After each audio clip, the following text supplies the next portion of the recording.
படித்தேன். அந்த Mark Twain கதைகள் அப்படின்னு சொல்லி ஆங்கில நாவல் வந்து தமிழில் மொழிபெயர்த்து சுரேஷ் அவர்கள் எழுதியிருக்காங்க. அமெரிக்காவின் இலக்கிய இதில் வந்து தலைவராக இருக்கக்கூடிய மார்க் ட்வைன் அப்படிங்கிற ஒரு எழுத்தாளர் எழுதின கதைகள். நார்மலாக நம்ம கதைகள், கவிதைகள், நாவல்லாம் படிக்கும்போது ஏதோ ஒரு சப்ஜெக்ட் எடுத்து அதில் ஒன்றும் சீரியஸாக கொண்டு போவாங்க, இல்லை யதார்த்த வாழ்க்கையை பகிர்ந்துக்குவாங்க. இப்படி இருக்கும்போது இவர் எழுதின கதைகள் பார்த்திங்கன்னா நகைச்சுவை கலந்து நிறைய எழுதியிருக்கார். அது வந்து ஒரு பெரிய விஷயமே இல்லை. நாவலுங்கிறது இல்லை, ஒரு கதைங்கிறது இதை யார் வேணாலும் எப்படி வேணாலும் மாற்றி யோசித்து எழுதலாம் அப்படின்னு எழுதியிருக்காரு. அதில் ஒரு 2 கதைகள் வந்து கொஞ்சம் வித்தியாசமாக எனக்கு பட்டது. அதில் ஒன்று வந்து விஷமக்கார சிறுவன் அப்படின்னு ஒரு கதை. அந்த சிறுவனை பற்றி ஒரு கதை எழுதும்போது இப்படியெல்லாம் எழுதலாமான்னு யோசிக்கவே முடியாத கோணங்களில் அவர் யோசிச்சிருக்கார். எப்படி யோசிச்சிருக்காருன்னா, நம்ம நார்மலாக ஒரு பையன் இருந்தால் அவன் படிப்பான், இல்லை ஒரு படிக்காத பையனாக இருந்தால் அவன் போய் எங்கேயோ ஒரு தப்பு செஞ்சு தண்டனை வாங்கி மாட்டிக்குவான். அப்படி 2க்குமே இல்லாமல் ஒரு கதை எழுதுகிறார். ஜிம் அப்படிங்கிற ஒரு பையன், இவன் பார்த்தீங்களா கிளாஸ்லேயே வந்து எல்லாருக்கும் முன்னால் முதன்மையாக படிப்பான்னு நினைப்பீங்க, அப்படியெல்லாம் படிக்கவே மாட்டான் அப்படின்னு மாற்றுறாரு. இவன் படிக்காமல் நிறைய தப்பு செய்வான். அன்றைக்கி அவங்க மாஸ்டர்கிட்ட மாட்டி நல்லா அடி வாங்கி அவன் இனிமேல் செய்யவே மாட்டான்னு சொல்லி கெஞ்சுவான்னு நினைப்போம். ஆனால் அப்படியெல்லாம் கெஞ்சவே இல்லை, அவன் மாட்டவே இல்லை. இப்படி அந்த கதை முழுக்க ஒரு என்ன சொல்கிறது, எதிர்பார்க்காத கோணங்களையே கொண்டு வர்றார். கதை என்னன்னு சொல்லாமல் ஒரு நகைச்சுவை கலந்தே கொண்டு போயிட்டு இருக்கார் ஒரு கதை. அது படித்து முடிக்கும்போது அதனோட முடிவு கொஞ்சம் சுவாரஸ்யமாக இருந்தது நமக்கு. வீட்டிலேயே வந்து அவங்க அம்மா ஒரு ஜாம் பண்ணி வச்சுருப்பாங்க வீட்டில். அவங்களுக்கு தெரியாமல் இவன் வந்து எடுத்து பாதிக்கு மேலே இவனே சாப்பிட்றான். சாப்பிட்டு அந்த ஜாமை முழுசாக நிரப்பி வைக்கிறதுக்கு வேண்டி எண்ணெயும் கறியும் வந்து கலந்து அதில் பூசி வச்சுருப்பான். திரும்பி அவங்க அம்மாவுக்கு தெரிஞ்சு இவனை போட்டு அடின்னு அடிச்சிருப்பாங்க அப்படின்லாம் சொல்லுவான். ஆனால் அப்படி அவங்க எதுவுமே செய்யலை, இவன் பண்ணி வச்சு அவங்க அம்மாவுக்கு தெரியாதனால இவன் தப்பிச்சிட்டான், இவன் பாட்டுக்கு இவனோட வேலை செய்யறான். இப்படி வந்து ஒரு என்ன சொல்கிறது, நல்லதும் இல்லாமல் கெட்டதும் இல்லாமல் ஒரு நியூட்ரலான ஒரு இதுலேயே அவர் கதையை கொண்டுகிட்டே போயிட்டுருப்பார். ஒரு வித்தியாசமான ஒரு கதையாக இருந்தது. இன்னொரு கதை வந்து பார்த்திங்கன்னா, ஒரு நூற்றாண்டின் காதல் கதை அப்படின்னு ஒரு கதை எழுதியிருப்பார். அதில் அந்த கதையில் கடைசியாக அவர் எழுதின 4 வரி தான் எனக்கு பிடிச்சிருந்தது. அதனால் முதல்ல அதை சொல்லலை, நான் கதையை சொல்லிட்டு சொல்கிறேன்.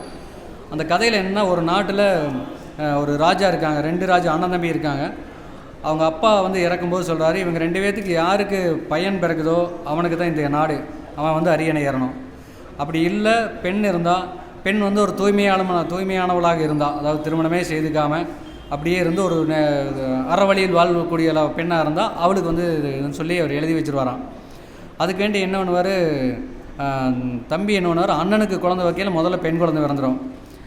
அப்பா பெண் குழந்தை வந்துச்சு, அப்போ நாடு நமக்கு தான், நமக்கு குழந்தை பிறக்கையில் பார்க்கலான்னு வைக்கையில் அவனுக்கு பயம் பிறக்காது, அவருக்கும் பெண் குழந்தை பிறக்கும். ஆனால் என்னென்னா, அவர் வேறு தேசத்துலேருந்து பெண் குழந்தை பிறந்ததுனால யாருக்கும் சொல்லாமல் என்ன பண்ணுவார், அந்த பிரசவம் பார்த்த தாதி, அந்த மருத்துவர், மீதி எல்லாத்தையும் கொன்றுட்டு இவர் மனைவி, இவருக்கு ஒருத்தர் மட்டும் சொல்லுவார், 3 பேருக்கு மட்டும்தான் தெரியும் இது பெண் குழந்தைன்னு, நம்ம ஆண் குழந்தைன்னு அனௌன்ஸ் பண்ணுன்னு சொல்லிடுவார். ஸோ என்ன சொல்லிடுவாங்க, இந்த மாதிரி இவருக்கு வந்து ராஜாவுக்கு ஆண் குழந்தை வந்துச்சு, அதாவது 2வது ராஜாவுக்கு வந்து ஆண் குழந்தை வந்துச்சுன்னு சொல்லிடுவாங்க.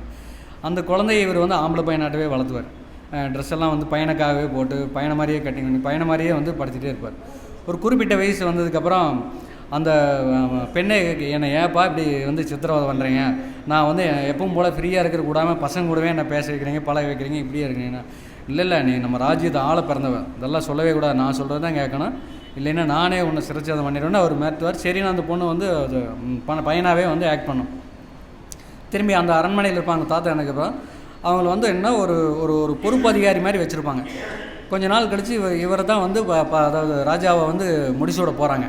அப்படி ஒரு காலகட்டம் வந்து வந்துட்டு இருக்கும்போது பருவ வயதாயிரும். அப்போ என்ன பண்ணுவேன், இந்த பெரிய ராஜாவோட பொண்ணு அறவழியில் வந்து அவளுக்கு தானே முதல்ல கிடைக்கும்.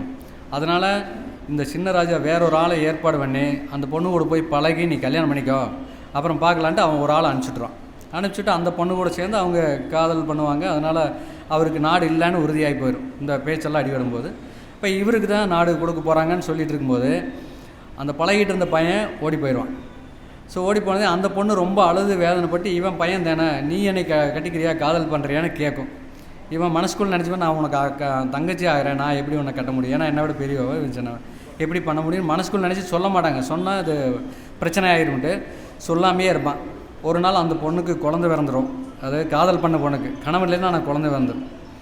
அப்போ அந்த நாட்டுக்காக ஒரு சட்டம் இருக்குது, இந்த மாதிரி வந்து கணவன் யாருன்னே தெரியாமல் ஒரு குழந்தை வந்துச்சுன்னா அவளை வந்து கொன்றணும் அப்படின்னு முடிவு பண்ணதுனால அரசவை கொண்டு வருவாங்க. அதிகாரிகள்லாம் தீர்ப்பு சொல்லுங்கன்னு சொல்லும்போது நீதிபதிகள் இதுதான் வழக்கமாக வந்து ஒருத்தர் தப்பு பண்ணால் கொலை பண்ணி கொன்றணும், இதுக்கு வந்து இப்போ புது அரசர் இருக்கார்ல, இவர் தானே நீ பதவியேற்க போகிறார், அவரே தீர்ப்பு சொல்லிட்டுன்னு நீதிபதி இவருக்கு சொல்லிடுவாங்க. இவர் இப்போ இந்த பொண்ணு தான் இது ஆண் வேடத்தில் உட்காந்துருக்கா, இன்னும் அந்த ராஜாவோட சிம்மாசனத்தில் உட்காரல. ஆனால் தீர்ப்பு சொல்லையில் அங்கே உட்காந்து சொல்லணும்.